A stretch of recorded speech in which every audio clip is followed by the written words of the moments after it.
quando se puxou a brasa para um lado, mano, e não se questionou assim com tanta ferocidade como agora. A questão do IOF. Em meio de 2021, exatamente lá pelo dia 16 de setembro, nem era meio, já era final de 2021, 16 de setembro de 2021, o ex-presidente Bolsonaro assinou um decreto elevando a alíquota de IOF para custear o Bolsa Família, que na época tinha o nome de Auxílio Brasil. Vocês lembram que Bolsonaro propôs aí o aumento do Bolsa Família. Esse Bolsa Família, que hoje é tão questionado, ele era R$200 quando o Bolsonaro entrou, e quando ele entregou a R$600. Ele foi custeado também pelo aumento da alíquota de IOF. Muita gente não sabe. Mas aí foi isso que aconteceu. E naquela época, o decreto... Você poderia dizer quais foram os produtos que tiveram crédito IOF? Posso, claro, com todo prazer. Ainda mais pedido assim, com tanta educação. Legal. Eu lhe respondo, né, que a alta de IOF valerá para operações de crédito de pessoas físicas e de empresas, no geral. Passou o IOF a ser cobrado 3% de pessoa jurídica e 6% de pessoa física. Não tinha distinção para qual produto em si, né? Foi um aumento geral. Eu vou chegar lá. IOF de 6%. Se deixarem... Gente, só um pouquinho. Olha aqui, gente. Dilma, quer questionar, questiona. Não é esculhamba.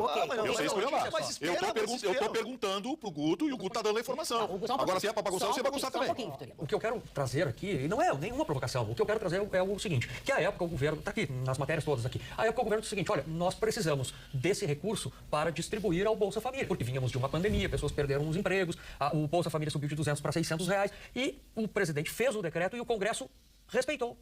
Não teve nenhuma consideração em contrário. Nenhuma consideração em contrário. O que eu quero dizer é o seguinte, Magda, nem tudo é eleição. Nem tudo é eleição. O governo, o executivo, porque quando a gente fala governo é bom separar. O executivo tem que cortar gastos? Tem que cortar gastos. Os valores das viagens do presidente, da primeira-dama, estão altos? Estão, do meu ponto de vista, sim. Mas eles são um grão de areia nesse mar todo. O Brasil pagou de juros e serviços da dívida pública R$1,331 bilhões até 4 de junho desse ano. Isso por conta também do aumento dos juros da taxa Selic. Em um ano, a taxa Selic aumentou 4,5%. Em junho do ano passado, dia 20 de junho do ano passado, a taxa Selic marcava 10,5%. Hoje ela é 15%. O governo tem culpa? Não sei. Nós temos culpa? Não sei. O que eu quero dizer é o seguinte, que não pode também o Congresso Nacional, que não apresenta nada de corte de gastos. Nada. Ele só cobra corte. O Judiciário não apresenta nada de corte de gastos, só cobra. Ontem eu trouxe um dado aqui, meu amigo Thiago, que 50% dos juízes tiveram um aumento acima do teto constitucional nos seus próprios salários. A gente nem pode divulgar os salários de juízes, porque senão corremos o risco de responder a processo judicial. Eu não embarco na crítica pela crítica.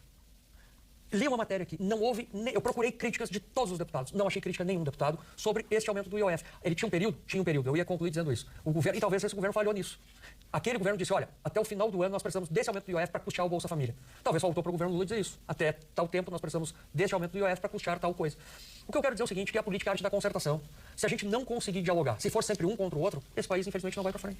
Queres comentar alguma coisa, Vitorino, antes do Thiago? O Thiago vai fechar? Tá. Então, eu queria dizer o seguinte, esse aumento do IOF foi dado em setembro de 2021 por 3 meses, outubro, novembro e dezembro. Era por tempo determinado um aumento de 1,5 para a pessoa jurídica, passou para 1,5 para a pessoa jurídica e 3 para a pessoa física. Quero lembrar os senhores de que, na Dilma, o IOF era 6%.